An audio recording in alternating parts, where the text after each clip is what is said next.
On the continent of Ares, one man was hailed as the greatest king who ever lived. He was never alone, always flanked by a crew of dangerously powerful and abnormal companions. He was the Mad King, Mars, a warrior who remained undefeated until the very breath left his body. Legend has it that before his demise, the king left behind one final message. His last words were not of conquest or regret, but a strange declaration. To be honest, I don't want to eat something that's disgusting. Or so the story goes.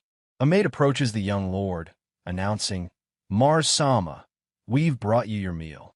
But the boy, the very same person history would remember as a legendary king, simply offers a polite smile and waves her away. I don't have any appetite right now, so you can leave. His name is Mars, and he is the prince of a small kingdom tucked away in a corner of the continent of Ares. He knows what people must think, that as a prince, he has access to the most luxurious and delicious food imaginable. But as he looks out into the night, another thought takes over. But right now, The legend tells of the Mad King, Mars, an undefeated ruler whose last words were a strange refusal to eat something that disgusting. The story then reveals the grim reality behind the myth. As a young prince, far from his royal comforts, Mars was forced to survive by eating foul-tasting monster meat, a desperate act to stay alive in the dark. The reason for his suffering becomes clear. This wasn't an exile or a tragic accident. The young prince had escaped from the castle, choosing a desperate life in the forest for a single, grim purpose: to hunt and eat monsters in order to survive. His escape wasn't because he had nothing to eat. He had plenty of food back at the castle. He was a prince, after all. The horrifying truth was that most of the luxurious food served to him was laced with poison. The reason behind the poison was political. His kingdom was rampant with corruption, and its prime minister, a man named Gamelas, was a tyrant. For some unknown reason, this powerful figure saw the young prince as an obstacle and was hell-bent on assassinating him, no matter what it took. Back in the harsh reality of the forest, the prince steels himself. Yep, this is bad, he thinks, grimly accepting his fate. The monster meat is terrible, but he knows he has to eat it if he wants to survive. As he forces down another bite, a tear escapes his eye, and a single, desperate thought consumes him. How long will I be forced to continue doing something like this? At the height of his despair, a figure suddenly emerges from the darkness, silhouetted against the full moon. A woman, wielding a massive sword, looks down at the stunned prince and makes a declaration that will change his fate forever. You there, you should be my pupil. He froze, sword raised. One moment, nothing. The next, she was there. His eyes widened. Impossible. He'd sensed nothing. Who was she? With a dismissive air, she lowered her massive blade. He had a long way to go, she acknowledged, but the potential was certainly there. She held the blade out, declaring him worthy to inherit it. He was stunned, questioning why she would think so. Then, a flicker of a confident smirk appeared on his face. A wide, predatory grin split her face, revealing sharp teeth. Her reasoning was simple, almost savage. It was because he was eating monster meat. His mind went blank. The bizarre reasoning caught him so off guard that all he could manage was a stunned, almost broken smile as he asked her to repeat herself. Sitting by the fire, she explained that consuming monster flesh allowed one to slowly absorb its strength. He grimly countered that, from experience, it was just terrible-tasting poison. His mind reeled with the implications, wondering who this person truly was. She spoke casually, admitting the meat made her sick at first, but then made a chilling comparison. It was less toxic than the meal that killed her poison tester. The boy stared back, demanding she explain such an insane statement. He explained everything to her. He was a prince, but after his mother's death, his own father, the king, refused to protect him. As a competitor for the throne, he was a prime assassination target, and every meal served to him in the castle was laced with poison. The realization finally dawned on her. Addressing him by his name, Mars, she asked if he was eating monster meat simply to escape the poisoned food at the castle. His somber, weary expression said everything. She confirmed aloud that the monster meat was also poisonous. He thought to himself that while it tasted awful, he was used to it. It wouldn't kill him. He found her complete lack of sympathy rude, yet somehow helpful. Hearing his grim acceptance, she didn't offer pity, but admiration. To her, this resilience proved he was truly wonderful. She looked down at him, stating bluntly that if he still feared poison, he had a long way to go. Then, as he stared in surprise, she made a sudden offer to give him something. He looked down at the object she gave him, a ring with a single, ominous-looking stone. He had no idea what it was, and his gratitude came out as a hesitant, questioning thank you. Under the full moon, he finally asked what was burning in his mind. Why would she go so far for someone she just met? Who was she, really? Her answer was simple, cutting through the quiet night. Her name was Cassandra. At first, the name meant nothing to him. Then, a moment later, realization hit him like a lightning bolt. His eyes widened in pure shock as he stammered, "Wait, the Cassandra?" She simply met his gaze, a confident and knowing smile on her face. The pieces clicked into place. In a tone of pure awe, he uttered her full title, the Red Demon Sword Saint Cassandra. She nonchalantly confirmed that people did call her that, though she admitted she wasn't very fond of the Red Demon part of the name. His mind raced with the legends he'd heard. This was the Red Demon, the battle-crazed sword saint who defeated dragons and gods. He looked down at the ring she'd given him, realizing it must be an item of immense power. A new, powerful hope ignited within him. If she took him as her pupil, his worries about assassination would be over for good. With a hopeful, determined smile, he slipped the ring onto his finger. Only then did she reveal the nature of her gift. It was a cursed item that constantly afflicted its user with poison. The hope on his face instantly shattered, replaced by sheer horror. With the stern authority of a newfound master, she laid out her terms. This was his first test. He had to show her that he could conquer the very poison now seeping from the ring. Before the shock could even fade, the curse took hold. A searing agony shot from the ring through his entire body. He recoiled violently, his face a mask of pain as dark veins erupted across his arm. The test had begun. He writhed on the ground, choking as the poison overwhelmed him, his mind screaming that he was going to die. Without looking back, Cassandra began to walk away. It was pathetic to rely on items against mere poison, she called out. Her command was simple: conquer it. As he lay paralyzed on the ground, the cruel irony of the situation settled in. She was forcing him to wear a poisonous object precisely because he was trying to avoid poison. Her logic was simple. The only way to gain resistance was to conquer poison in a battle to the death, and the ring was that battle. This grim realization was his first impression as her pupil. This person was truly bad news. Even the kingdom's greatest healers were helpless. The royal physician admitted in defeat that he could not heal the poison, while the court shaman confirmed that even powerful cure magic was completely useless against it. As a result of their failure, the young prince was left to fight the poison's effects on his own. He lay in his bed, half dead, for 3 days and 3 nights while his attendants could only watch on helplessly. Eventually, all the doctors gave up on him. Rumors began to circulate through the castle that the young prince had finally succumbed to the poison. But through sheer, agonizing willpower, he somehow managed to survive. Upon his recovery, he was met with a chilling realization.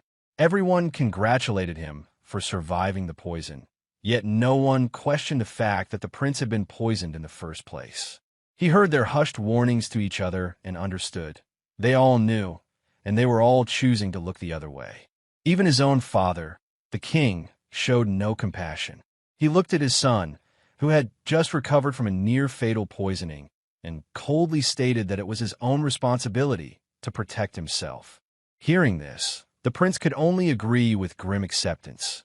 If he was a target, it must be his own fault. The moment he recovered, a new meal was placed in front of him. He stared at it, a cold, horrifying realization dawning on him. He didn't need proof. He knew this food was poisoned too. The cycle was already starting again. As he ate the monster meat, He felt the familiar kick of the poison, but he waited for a sickness that never came. In that moment of stunning clarity, he realized what had happened. All the suffering had worked. He was finally able to conquer the poison. With a look of pure bliss, he savored the taste of a proper meal. He reflected that the journey had been incredibly difficult, but the poison resistance he'd earned through it all was a huge help. After everything, he could finally appreciate the simple fact that normal food truly tastes the best. He formally reported to his master that he had conquered the poison. She replied with pride, telling her pupil that she knew he could do it all along. The reality of his achievement then hit him. He no longer had to live in constant fear of deadly poison. Overcome with emotion, he bowed deeply, unable to thank her enough. His celebration was cut short. With a deafening crash that shattered the ground, she dropped his next gift in front of him. It was a pair of impossibly heavy-looking bracers. In that case, she declared, "I'll give you this next." She explained their magic. The moment he put them on, the gravity enchantment would double his weight. A strained, weary smile spread across his face. So the training wasn't over. At this point, he was starting to think his master was genuinely trying to kill him. She casually asked him if he was still eating monster meat. He replied confidently that he'd stopped a week ago, explaining that since he no longer needed to fear poison, there was no reason to. Her reaction was immediate and cut him short. "What? That's not good." She told him to wait there and then vanished into the woods. A moment later, after a brief flurry of violence in the darkness, she returned and dropped the massive, bloody corpse of a dragon-like beast at his feet. He could only stare, completely stunned. She casually swatted the giant monsters aside, then turned to the stunned prince, holding out a dripping piece of monster flesh. "It's a great basilisk," she informed him, her stern expression leaving no room for debate. Her command was simple: "Eat this." He asked if he could cook it first, but she flatly refused. It would be less effective that way. She threw the raw piece of the rare basilisk at him, stating that if he'd conquered the ring's poison, he should be able to handle this. Steeling himself against his revulsion, he shut his eyes tightly. Then, with grim determination, he brought the raw, bloody flesh to his lips and forced himself to take a bite. The moment the raw flesh touched his tongue, his body revolted. He gagged, his mind screaming in panic that this new poison would be the one to finally kill him. Through his agony, he heard his master's cold, simple command: "Swallow it." He stared at her, tears of pure agony streaming down his face in a silent plea for mercy. She met his gaze without flinching, her expression hard and unyielding as she chewed her own piece of raw flesh, demanding he do the same. He swallowed. His body trembled violently as the potent poison assaulted his system, forcing him to collapse to his knees. Through the overwhelming pain, he managed to look up at his master and state, with grim effort, that this meat was incredibly poisonous. She looked down at him with an unchanging expression, confirming his pained realization as if it were a simple fact of nature. "Of course," she said, "the stronger the monster, the more poisonous its meat is to humans." She explained that he was at his absolute limit. For comparison, a single lick of a dragon's meat could kill 500 adults. Somehow, he managed to keep the basilisk meat down. Utterly spent, he could only conclude that his master was insane and pray that the day's torture was finally over. But his hope for rest was immediately crushed. She gestured to the mountain of monster corpses and gave her next command: "Finish it." As he stared in horror at the impossible task, she shot him a sly smile, goading him. "Or are you saying you're strong enough already?" She challenged him to come at her with his sword, yet she didn't even bother to draw her own. Perceiving this as a deep insult, he decided to attack with his full power from the very first strike. With a fierce cry, he lunged forward. He attacked with all his might, but she effortlessly stopped his blade with just 2 fingers. She told him plainly, he was weak, and he needed to eat more monster meat. And though he had forced down every last bite through tears, he finally understood her brutal methods. It was no wonder they called her the Red Demon. And so his brutal training continued. Day after day was spent learning swordsmanship from his master and forcing down mountains of monster meat. They met only once a week, but his master was incredibly attentive. She would relentlessly push him, questioning his dedication and telling him his progress was too slow for the amount of monster meat he was consuming. His training evolved into a brutal new phase, fighting the monsters himself before eating them. There was no room for error.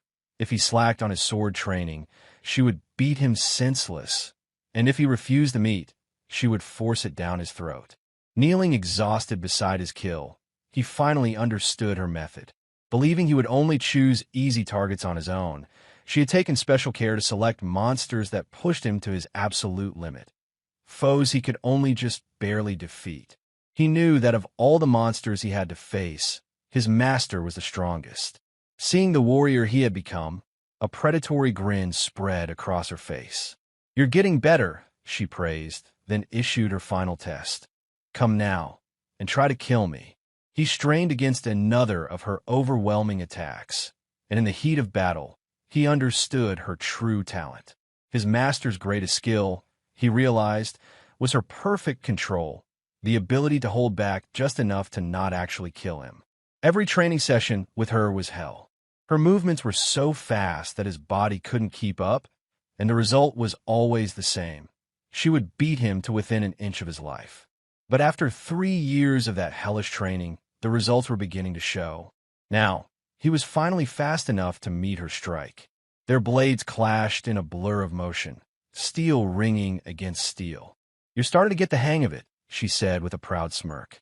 He smirked back. The desperate need to survive her brutal attacks had honed his instincts, allowing him to detect presences and avoid strikes he once couldn't even see. Those 3 years of training were pure torture, but they made fighting the assassins back at the castle seem like child's play. Then one day, his master decided his lessons were over. "You take it from here," she said, leaving him with a final graduation test. A massive dragon, all for himself. His final test began. Alone, he stood his ground against the monstrous dragon, no longer a terrified boy, but a hardened warrior ready to prove the worth of his training. As chunks of the defeated beast rained down, his master's voice appeared. She corrected him. It was a wyvern he had just taken down. And while not as strong as a true dragon, she conceded it was still a very powerful monster. With a wide, genuine smile full of pride, she finally gave him her heartfelt praise. "Good job, Mars," she said. "You become pretty strong." Holding a piece of glowing monster meat, his face was a mask of deadpan exhaustion. He knew he had no choice, as he certainly didn't want to die. When his master prompted him to repeat himself, he replied with pure sarcasm, thanking her for the choice between eating what she provided or starving to death. She observed that he'd finally gotten used to eating monster meat. He smiled and agreed that growing strong was great, thinking to himself that facing assassins was now far easier than dealing with his master. A small, knowing smile crept across her lips, as if she knew exactly what he was thinking. She spoke his name, her tone serious and final. His long, brutal apprenticeship was over. "I have nothing to teach you anymore," she declared. With a warm smile, she offered some parting advice. He must continue his training.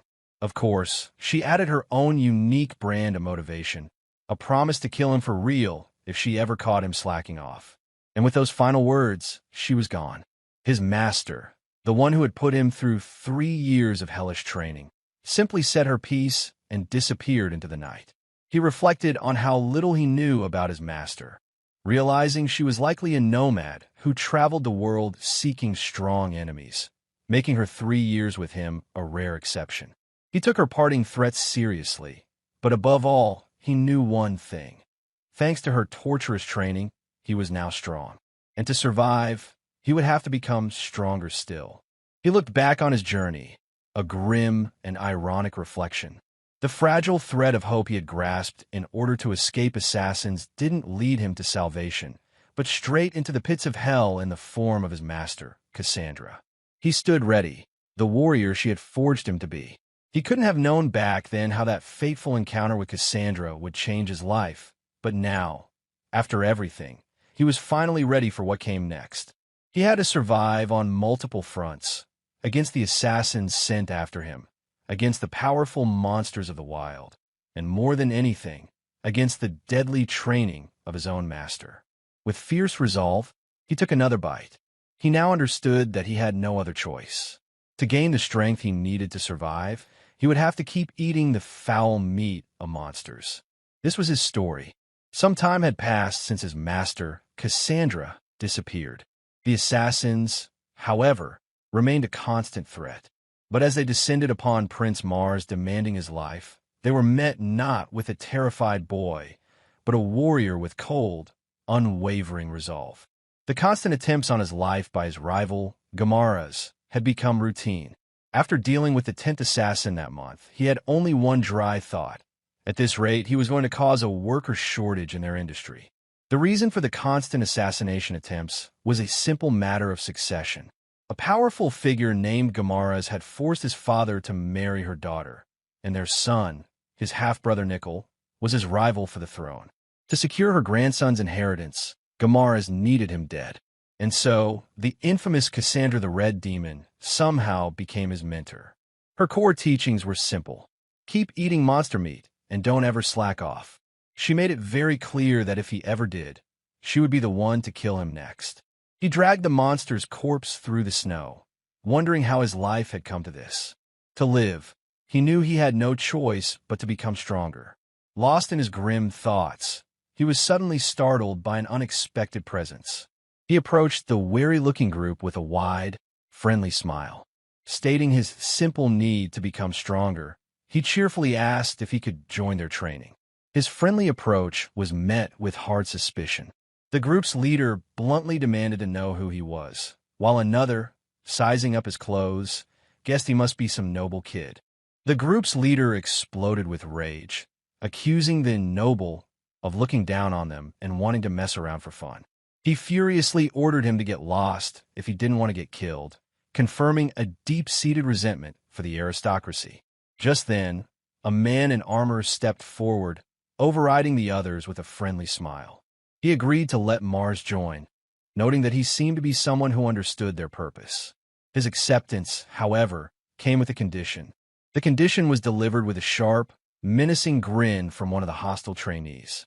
It was a simple, brutal warning. Don't complain if you die. The death threat didn't faze him in the slightest.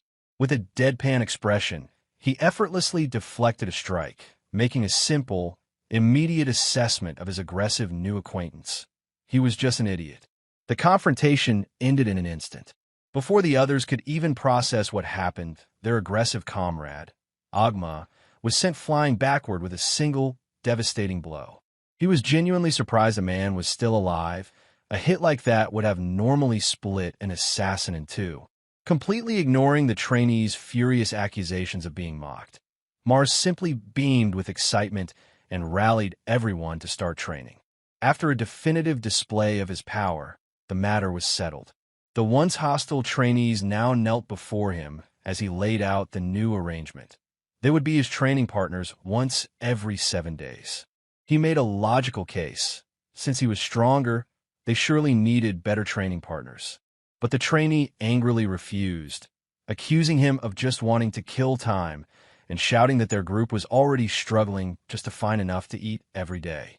His anger intensified as he yelled that a noble, used to find meals every day, could never understand their struggle for survival. He then aggressively demanded to know what kind of good food the prince had just eaten for dinner. Unfazed, Mars calmly answered the question.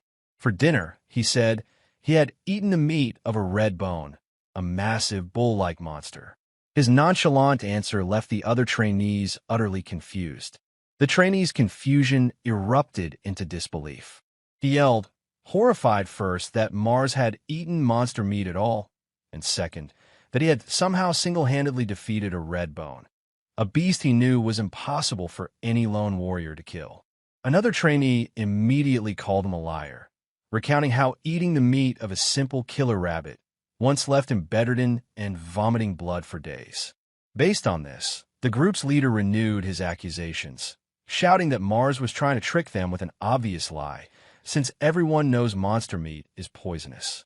He calmly informed them that calling him a liar was simply ignorant. Then, with a casual gesture, he pointed out that they should be more worried about the massive, glowing-eyed beast that had just crept up silently behind them. The trainees screamed in terror, recognizing the monster as a fearsome bloodbear. Mars, however, remained completely unfazed. While they saw a deadly threat, he calmly assessed the beast and wondered if it would be a decent enough meal for tomorrow. The bloodbear lunged with a furious roar, ready to attack. But for Mars, the fight was already over. He simply turned his back and began to walk away, completely unconcerned. As the beast disintegrated, the armored trainee could only stammer in disbelief, asking how it was possible. Mars simply proved his point by taking a bite of the raw meat. He then spat a piece towards the stunned onlookers, mockingly offering them a try. He held out the piece of raw meat to the stunned trainees. His challenge came with a casual but chilling warning. Just a small bite would do. If they tried to eat the whole piece, they would probably die. Accepting the challenge, the trainee forced a piece of the meat into his mouth. The result was instantaneous and violent. His body immediately rejected the potent flesh, and he retched, spitting it back out. The trainee, it turned out, was the third son of a noble family. He had always hated the courtly life he was born into, believing the purpose of a sword was to gain strength, not be an ornament. For this, his peers mocked him, calling him a disgraceful idiot who wasted his efforts preparing for a war that would never come. To escape his depressing life, he hid his true identity as a noble and gathered his like-minded friends. He formed a group called 100, an organization with a single guiding principle: the pursuit of pure power. Within their group, the hierarchy was determined by one absolute rule: power is everything. Rank was decided by strength alone, and the ultimate title of one was given to the strongest member, a creed they cheered for with fierce passion. Their group of over 20 men prided themselves on being the strongest in the country, far surpassing the knights they saw as merely for show. They believed they were the pinnacle of strength, until a seeker of a much greater power appeared right before them. The roles had been completely reversed. As the trainee screamed in agony, Mars stared him down with the cold, predatory eyes of a master. The lesson was the same one he had been taught, and it was delivered with the same brutal command: eat more monster meat. He began their training at square one. It was too early for bloodbear meat, he told them. First, they would get used to the cooked meat of lesser monsters like killer rabbits. For the group's once proud leader, this was the final blow. He realized that their seekers of power was just a lie. Compared to Mars, they had no real power or determination at all. Humbled by the immense gap in their power, the group's leader bowed low before Mars. He declared that for his strength, he deserved a title beyond their own hierarchy, number 0. He then pleaded for Mars to join their group, 100, and teach them, promising they would accept his guidance. And so it was settled. The trainee, Agma, gave him the title of number 0 and a new name to go with it, Zeros. He agreed it was a perfect fit, as the name Mars was far too conspicuous for a prince trying to lay low. He donned a suit of armor found in ancient ruins to hide his identity. This allowed him to train against the entire group at once without holding back, and as a result, his skill at fighting multiple opponents improved dramatically. He quickly grew to admire their spirit. No matter how many times he defeated the members of 100, they would always get back up and fight until they collapsed. He had to admit, not even the assassins sent to kill him showed such relentless enthusiasm. It was a strange, yet satisfying arrangement. For an entire year, they continued their grueling training. The results were good, but this routine was about to be broken. Their training under his guidance grew stranger and even more intense. The group now struggled through new, hellish exercises like lifting massive boulders, leaving some to feel that their regimen was heading in a very strange direction. A new, brutal hierarchy was established within the group. A member's worth was now judged by the strength of the monster meat they could stomach. The weak were mocked, and the strong were praised. At the undisputed top of this new order was their mentor himself, now able to consume the flesh of dragons. much to the awe of his followers. Sitting atop the corpse of a slain dragon, he reflected on his new status. The respect he had earned through sheer, monstrous strength was far greater than any he had ever known as a prince, a fact that left him with deeply mixed feelings. Meanwhile, at the headquarters of the Black Knights of Falun, Commander Chrome received a bizarre report. He calmly processed the intel regarding a strange new group that spent all its time fighting and subsisting on the flesh of monsters. While the kingdom's officials saw the monster-hunting group 100 as a great help, Commander Chrome was disturbed. He was shocked to learn that some of his own Black Knights had joined their ranks. Suspecting their bizarre diet of monster meat was the mark of a dangerous cult, he resolved that he could not let his subordinates' involvement slide. His decision was made. With fierce determination, Commander Chrome declared that he would personally investigate the misdeeds of the group called 100. If he found that they were a threat bringing chaos to the country, he vowed that his Black Knights would subdue them by force. Elsewhere, a different kind of training was underway. A boisterous, mohawked leader rallied his enthusiastic recruits, promising to teach them the art of monster hunting while cheerfully warning them not to overexert themselves. The new recruits were quickly introduced to the 100's golden rule. While sword skill was important, it meant nothing without determination, and determination was proven in only one way: by eating monster meat. A newcomer looked on, silently questioning the bizarre nature of the organization she had joined. She was presented with the raw monster meat and a simple promise. If she could endure the terrible taste, she would definitely become stronger. Though the thought disgusted her, she steeled her resolve and took it. After all, she had come too far to turn back now. The result was immediate and unanimous. The forest was soon filled with the sounds of the new recruits' collective, violent sickness as their bodies rejected the foul meat. A veteran member's laugh of camaraderie did little to comfort the newcomer as she struggled with the sickness. Her mind raced with suspicion. Did they know her true identity? Was this a targeted poisoning? She came to a swift conclusion. This was an evil cult, and she would gather the evidence needed to bring them all down. 1 year later, Commander Chrome's investigation had taken an unexpected turn. The very man who suspected an evil cult had instead adopted their methods. He marveled at his own transformation, exclaiming that the monster meat was incredible and had increased his strength immensely. The men of the 100 organization spent their nights hunting monsters and devouring their raw meat. Afterwards, they would engage in fierce duels against their comrades, fighting to the point of exhaustion until only one remained standing. This brutal regimen was their path to power. Back then, he used to question his own sanity. But the act of pursuing only true strength was so wonderful that he would call it pleasurable. In the organization 100, there was a man at the very top named Zeros. He was an unreachable existence who had mastered legendary skills once used by the hero who founded the country. And if that weren't enough, he generously shared his knowledge with his followers. He possessed such a divine spirit, a willingness to help those who sought more power. To try and subdue his group, 100, would be an act of pure blasphemy. In this place, he had finally found his true purpose for living. Zeros, the leader of the monster-hunting group, 100, was an unreachable existence who had mastered legendary skills. He generously helped those who sought power, and in doing so, found his own purpose. While rumors of the group spread through the castle, he found his life among them, hunting and training, to be far more enjoyable than his constantly threatened life as a prince.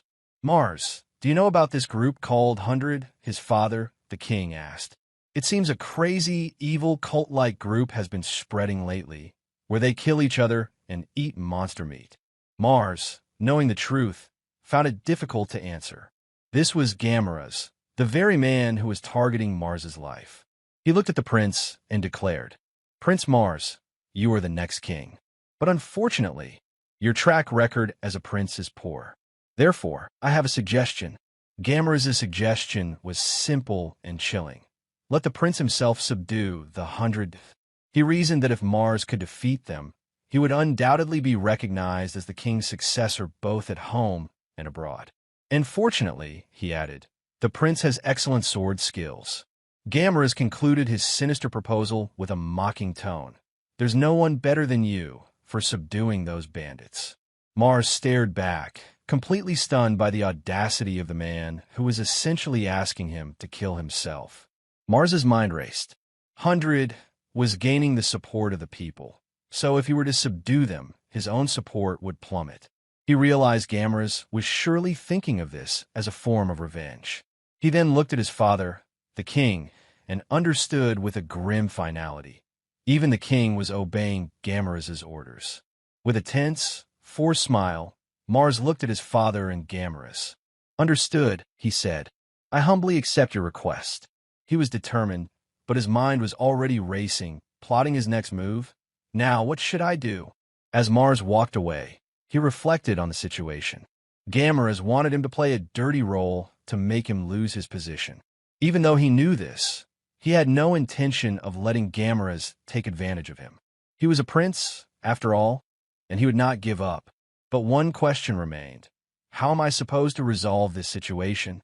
In an adorned hall, two young women were seated, lost in thought. One of them seemed distant, while the other, with a more direct and penetrating gaze, appeared to be pondering something important. A young prince stared ahead with an expression of surprise and concern on his face. His wide eyes seemed to have just seen something that left him completely shocked, while uncertainty hung in his mind. A woman with blonde hair looked directly at Mars, saying, Mars, it's been a long time since I last saw you. Mars, confused by her sudden appearance, wondered, who is that girl? Is she a new assassin? Why does she enter people's rooms without permission, as if she's ambushing me? The woman's appearance and demeanor gave Mars pause. No, he thought, she has a more distinguished aura to be an assassin. Then she spoke, offering him a choice. Given the position you're in, do you want me to lend you my power? The blonde woman looked deeply into Mars's eyes.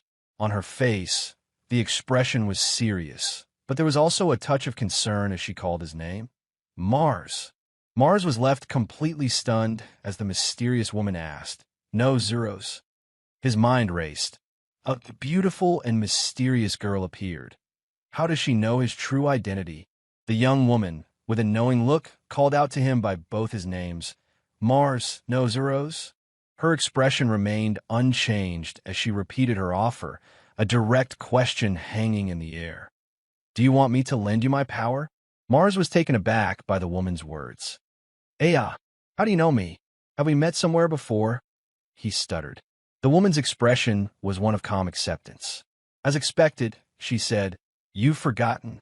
The woman calmly introduced herself, delivering a shocking revelation. I am Frau, she said, your fiancé. Mars could only stare in stunned disbelief, the word fiancé echoing in his mind. Mars's shock was evident, a sharp ah escaping his lips. He quickly tried to compose himself, forcing a strained smile. Oh, sorry, it was so sudden. Of course, I remember, he lied, beads of sweat forming on his brow. Still, he couldn't help but ask, however, what do you mean by calling me Zeros? He was trying to figure out how much she knew. Mars's mind raced.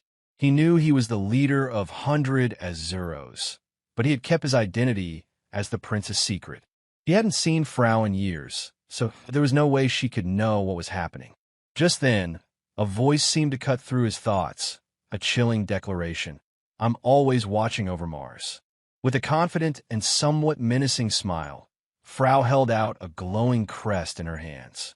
Her voice was firm and imbued with a sense of authority as she spoke. With this crest, Frau continued to explain the crest's power, revealing its true purpose. Through this crest, I can share your vision, she stated. I can also teleport to your side. Mars could only stare in shock, a single word escaping his lips. Huh? A small, glowing magical crest appeared on Mars's hand.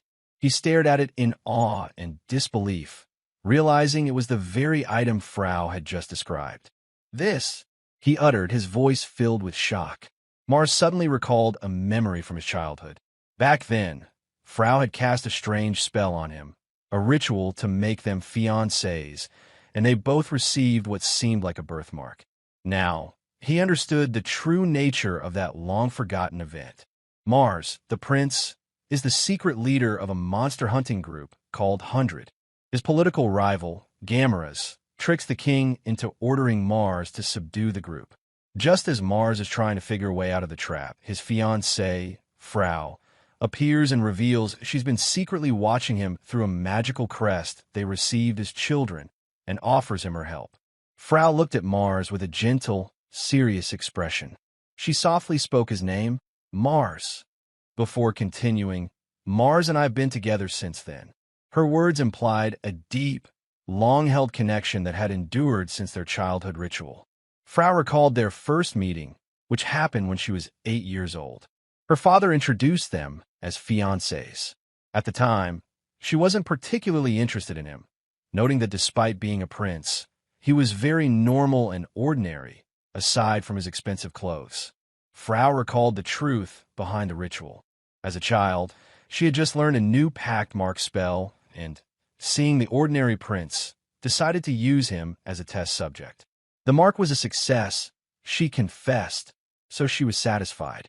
Sometime later, when Mars was 11 years old, he was close to dying from poison. For some reason, the prince began to act abnormally, starting to eat monster meat in a desperate attempt to survive. It was then that Frau, interested in the effects of the poison, decided to use the contract mark for the first time in a long while to observe him. The prince frantically devoured the disgusting monster meat. To Frau, this desperate act became a bit more interesting. So since then, she began to use the pact mark more frequently to watch him. As Mars continued to force down the foul monster meat, an unseen observer wondered, is the prince's magical power increasing? The painful struggle seemed to be having a profound effect on him. Watching the prince's struggle, a young Frau made a decision of her own. Since then, she recalled, I decided to follow the prince's example and eat monster meat, admitting that it tasted bad, but pursuing it nonetheless. Frau smiled serenely, a look of contentment on her face. I never get bored of Prince Mars, she stated. Meanwhile, Mars was a nervous wreck, a new, major problem coming to light his mind. My private life is constantly being watched by Frau. Mars, still reeling from the revelations, asked Frau what she meant by lending him her power, but she simply replied, We'll talk about that later. The scene then shifted abruptly to the 100's base, where Mars stood, clad in his Zero's armor, under the night sky. In the kingdom of Falun, there were 4 night orders. Despite this, it was still hard to believe that the leaders of 2 of these orders, Chrome and Warren, had joined the 100. In the kingdom of Falun, the 4 night orders had distinct roles. The Red and Black Knights were responsible for expeditions and monster subjugation during times of war. Meanwhile, the White Knights were tasked with protecting the king and the most powerful nobles, and the Blue Knights were in charge of guarding the royal capital. A heavily bandaged knight turned to Zeros, his expression serious. Zeros, listen, he began. I feel the atmosphere is heavy. He sensed that something was wrong. The tension was palpable as the news broke. The country was trying to annihilate the 100. Adding to the shock, the commanders of the Black and Red Knights, Chrome and Warren, had been appointed to lead the mission. Everyone listen up, a voice shouted. A quick decision was made. Regarding that matter, we will leave the country. Throws, impressed by the speed of the intelligence, remarked, Wow, the information leaked very quickly. With unwavering resolve, the commanders of the Black and Red Knight orders made their stand. We have decided to support 100 until the end, they declared, adding, We will accept any decision from Zeros. A knight declared with conviction, There's no justice left in this rotten country. Meanwhile, Zeros seemed confused by their dramatic pledge. What does he mean by until the end? He wondered, not fully grasping the depth of their loyalty. With a passionate and determined look, a knight declared their plan. If the Black Knights and Red Knights join 100, our strength will be more than enough. He then delivered the final, dramatic revelation. As long as you lead us, we have a chance to win this rebellion. Zeros was completely stunned by the declaration. His initial thought was, what? They're not going to run away. He then fully processed the knight's intent. his mind racing with disbelief. And what's this about planning to betray your own country and start a civil war? Zero's thoughts were in stark contrast to the knight's passion. Honestly, he thought, I don't want to be part of something as problematic as a rebellion. I'd rather flee to another country and live freely than do that. With a confident expression, Zero's declared that they would understand once they saw his true face. He removed his helmet, revealing the face of Prince Mars. The knight who had been speaking stared in utter shock. That face, he stammered. Prince Mars. The entire group stared in stunned disbelief at the revealed face of their leader. The shocking truth hung in the air as a collective thought. The true identity of Zero's, who led 100, was Prince Mars. Mars smiled calmly, a sense of relief and finality on his face. He declared his identity to the stunned group. I am the very Prince of Falun. He then explained his reasoning, stating, I couldn't rebel against my own country. With this revelation, he believed they could finally understand his position. Frau smiled serenely, a horrifying truth in her words. I see. So that's what he meant? Zero's. No, Prince Mars, I perfectly receive your transmitted thoughts. Mars, with tears in his eyes, could only stare back in shock, his mind racing with a panicked thought. Did he really understand it? A knight, with a sly grin, presented his brilliant solution. You don't want a rebellion, but a legitimate war. Mars, initially confused, quickly understood the strategy. Pardon? Exactly, it won't be a rebellion, he agreed, now seeing a path forward that didn't involve betraying his country. The knight spoke with passionate conviction, a fire in his eyes. Whether he's the prince or not, he declared, I don't think starting a rebellion against the country is right. He then revealed their new purpose. It will be a legitimate battle for Prince Mars to become the successor. We have become the justice on our side. A knight, with a look of newfound understanding, declared his revelation. Zero's. Prince Mars, you have been preparing for this for many years. That's why you gathered and strengthened 100. Mars, however, was in utter disbelief. He thought to himself, no, I didn't gather forces for a rebellion. Who would do such dangerous things? Mars looked out at the massive crowd, a look of exasperation on his face. Why are there now over 1,000 people when we're called 100? He complained. And in the first place, it was you yourselves who brought more people here. Mars's expression was serious as he considered the overwhelming odds. Even if we have an army, he thought, the royal castle is impenetrable. Do we even have any chance of winning a fight against the kingdom? He knew he had to temper his followers' enthusiasm with reality. I need to calm them down first, he decided. I have to make them understand the reality. As the group walked, Mars continued to lay out the reality of their situation. Moreover, he explained, it's not just the White Knights and the Blue Knights, there's also the Magic Division. He paused, considering the full extent of the kingdom's forces. With a determined expression, Frau declared her allegiance. We will be allies of Prince Mars. A knight then laughed with a knowing smile. Aha! Mars-sama, you don't have to try to test us, he said. Miss Frau has already informed us of everything. Mars could only stare in a state of confused surprise. A knight spoke to Zero's with a serious expression, hinting at the new state of affairs. Perhaps some of the members of 100 don't know it yet, but he began, implying that the group was not yet fully aware of the latest developments. A character reacted with a gasp, recognizing her true identity. Oh, the Empress of Thunder. It was revealed that Frau had the nickname Frau the Empress of Thunder, and was, in fact, the main force of the Magic Corps and a key piece in the country's defense. With a determined expression, Frau made a bold declaration. I'll be in charge of the Magic Division, she stated, adding with absolute certainty, our victory is now assured. The knights rejoiced, but Mars could only stare in disbelief. How did this happen? He thought. The story is moving in the direction of a rebellion against my own country. He turned to Frau, his voice filled with exasperation. Frau, I know you said you'd lend me your strength, but were they planning to fight from the start instead of fleeing?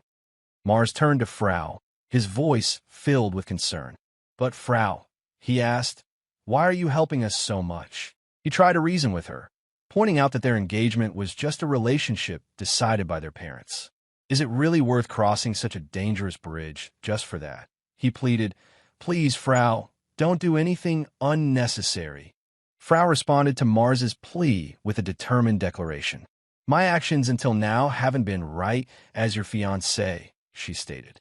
That's why I will act as a true fiancé from now on. She then revealed a shocking truth. The reason I was able to increase my magical power enough to be called the Empress of Thunder was because I copied Mars by eating monster meat. Frau admitted that at first, she wasn't interested in Mars at all, but now she was so concerned about him, a person whose life was constantly near death, that she couldn't even think about breaking their engagement. She concluded with a chilling final thought. It's very interesting. Frau smiled warmly, her expression soft and gentle. No, she said, dismissing his concern. That is absolutely not a concern for me. I'm truly glad to have you as my fiancé. I want to keep watching over you. Mars, in the background, could only look on in utter horror. A member of the 100 cheered enthusiastically. His face lit up with a grin. It's war, he shouted, throwing his arm in the air.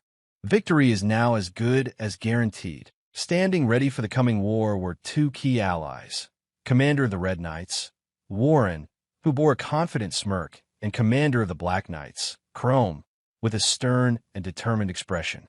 With a calm and resolute expression, Frau held a magnificent staff. A shout rang out, acknowledging her power. Frau, the Empress of Thunder. The members of the 100, including Agma, stood ready, making a grand declaration. Agma and all of 100, they shouted, and our leader, Zeros, also known as Prince Mars.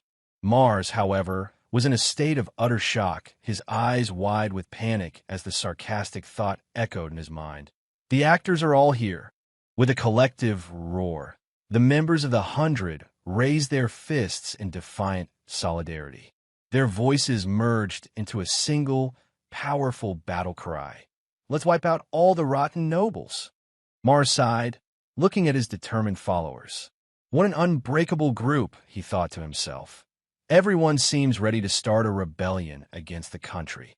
He had to admit, our chances of winning are certainly high, but the words trailed off, a sense of personal reluctance still hanging in the air.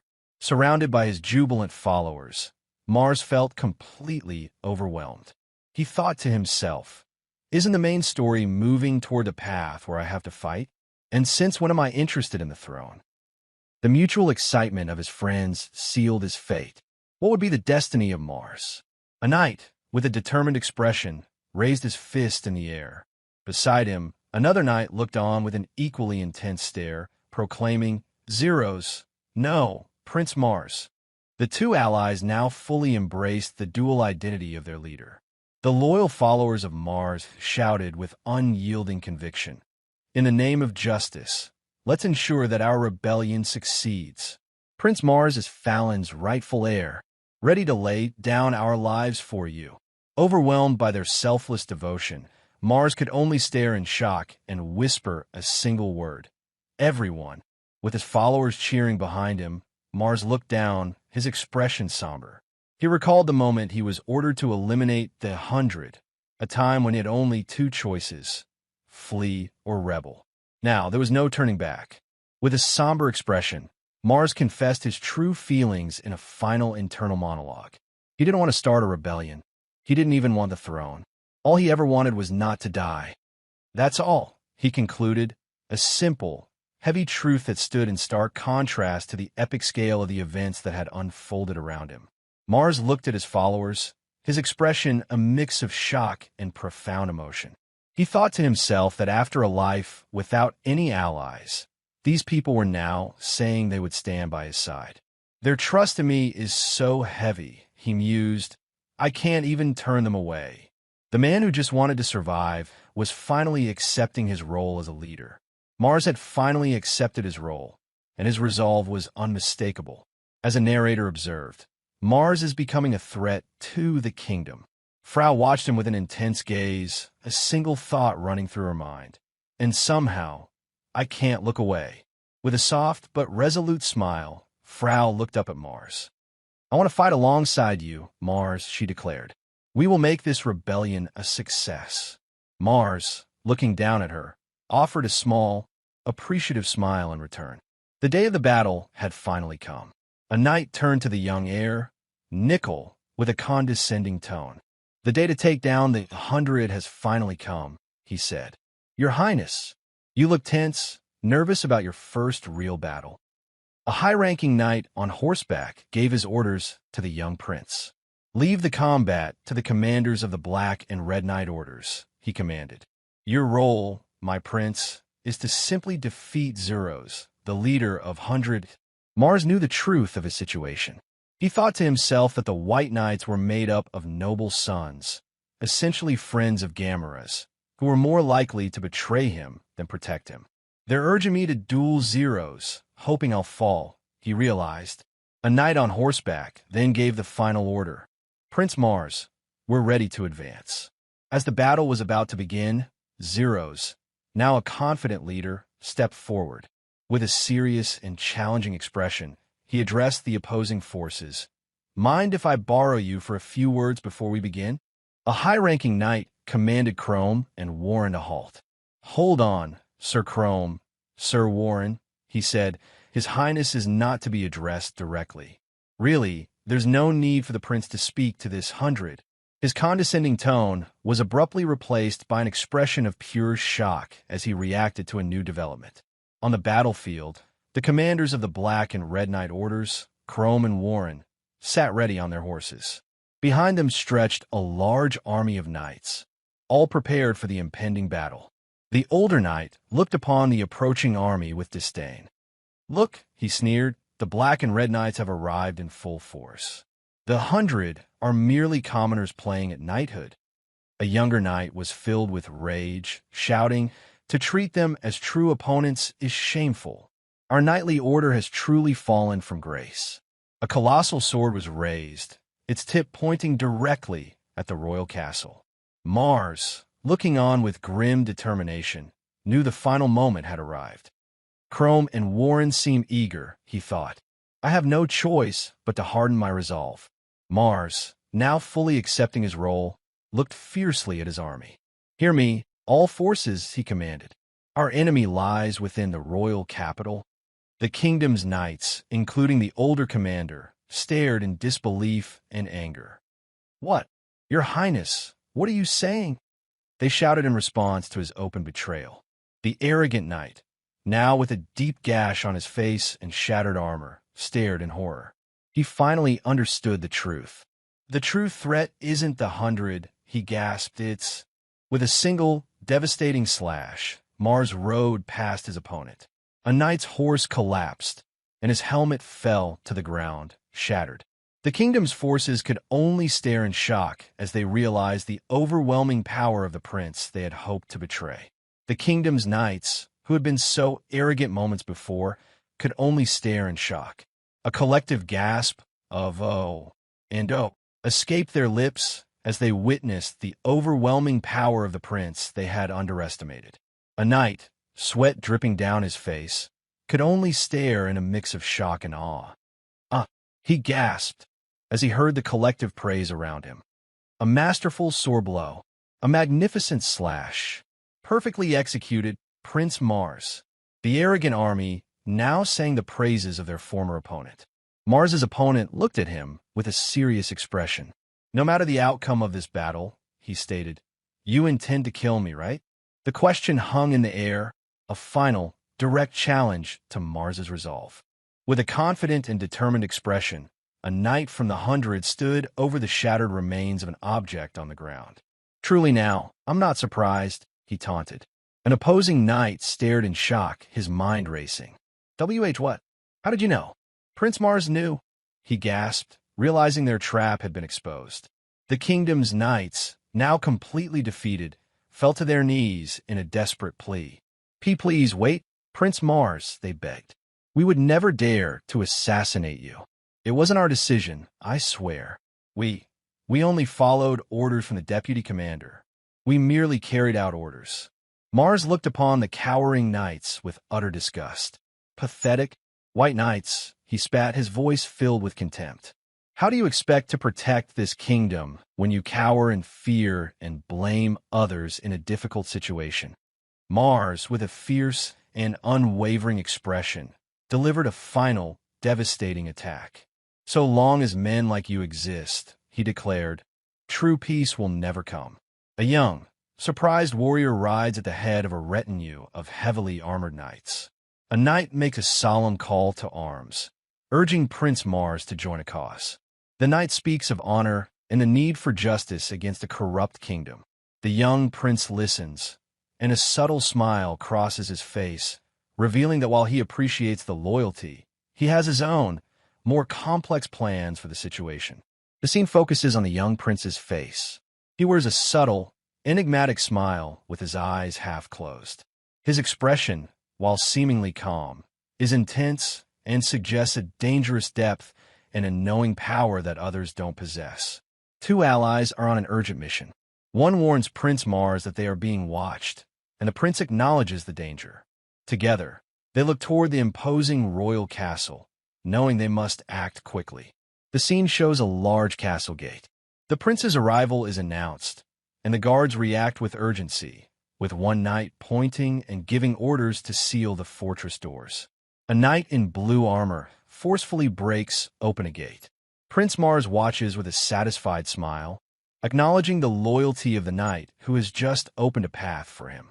Riding on his horse, Prince Mars triumphantly enters the capital. He is backed by his loyal knights, who express their allegiance and maintain order. One knight gives him a final blessing as the prince rides deeper into the city. Riding into the capital, Prince Mars encounters a chaotic battle. A powerful knight in white armor is fighting alone against multiple enemies, displaying great strength. The prince watches him and seems to recognize the knight. A group of young warriors with defiant expressions appears on the battlefield. Together, they form a new force and prepare to face a powerful enemy. In the middle of a chaotic battle, a scarred warrior fights with intense focus. His serious expression conveys that for him, the fight is a matter of survival, not glory. The scarred warrior furiously confronts the white knight. He yells about the true nature of power, which he believes is pure brute strength, then launches a devastating attack against the knight. In the climax of the battle, the white knight raises his colossal sword. He has just defeated the scarred warrior, who is sent flying through the air.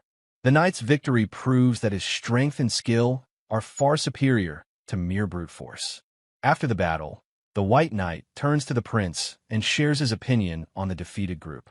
Prince Mars watches, his serious expression indicating his agreement with the knight, but also hinting at a deeper understanding of the situation. Prince Mars has a moment of shock, realizing the impending threat is greater than he anticipated. The scene shifts to a dark castle tower, suggesting the battle is about to become much more dangerous with the introduction of magic. Inside a mage's tower, a young mage girl is introduced. At the same time, the king and his court receive the alarming news that Prince Mars has started a rebellion. The young mage, who is revealed to be the king's daughter, makes a solemn request to him. The scene focuses on the shocked and distressed face of a man, likely the king. His expression is one of pure disbelief, a reaction to a shocking demand that he step down and hand over his title. The young mage girl's request for the king to abdicate is rejected. The king confronts his daughter, refusing to hand over his title, while one of his allies watches the scene with an expression of sadness and disappointment. The young mage, Frau, is seen in action, using her power to create a spectral hand. The king watches her with a concerned and confused expression, questioning his own daughter's true intentions. The young mage stands at the center of a powerful magical eruption. Engulfed in a chaotic aura of energy, she confronts a group of hooded figures. The scene conveys an intense moment of conflict and a magical rebellion in full force. A kneeling mage watches in distress as a magical attack strikes a figure. A second, malevolent mage describes a series of brutal, escalating magical attacks. Prince Mars observes from a distance, a silent witness to the destructive power of magic. The young mage, Frau, looks down with a serene yet cold expression.